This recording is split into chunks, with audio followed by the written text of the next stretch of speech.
નમસ્કાર, અત્યાર સુધીના તમામ મહત્વના સમાચારો સાથે હું છું જિજ્ઞાસા। અત્યારે ખૂબ જ મહત્વપૂર્ણ સમાચાર અમદાવાદથી મળી રહ્યા છે, તેના પર નજર કરીએ તો પૂર્વ ડીજીપી કુલદીપ શર્મા સામે લુકઆઉટ નોટિસ જાહેર કરવામાં આવી છે।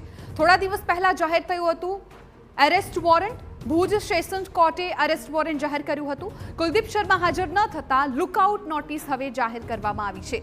તો અગાઉ તેમને હાજર થવા માટે કહેવામાં આવ્યું હતું, પરંતુ તેઓ હવે હાજર ન થતા લુકઆઉટ નોટિસ જાહેર કરવામાં આવી છે। તેઓ વિદેશ ન જતા રહે તેવા ડરથી હવે લુકઆઉટ નોટિસ છે જાહેર કરવામાં આવી છે। એટલે સ્વાભાવિકપણે કુલદીપ શર્માની મુશ્કેલીઓમાં વધારો થયો છે।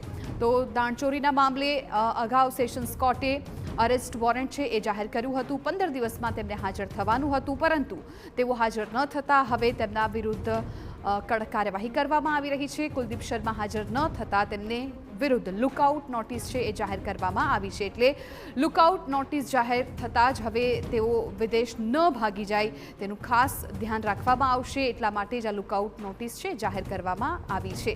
તો પૂર્વ ડીજીપી કુલદીપ શર્માની મુશ્કેલી વધી ગઈ છે। અગાઉ તેમનું અરેસ્ટ વોરંટ છે જાહેર કરવામાં આવ્યું હતું, તેમને સમય આપવામાં આવ્યો હતો। એ નિયત નક્કી કરેલા સમય સુધી તેમને હાજર થવાનું હતું, પરંતુ હજુ સુધી તેઓ હાજર ન થતા હવે લુકઆઉટ નોટિસ જાહેર કરવાની ફરજ પડી છે।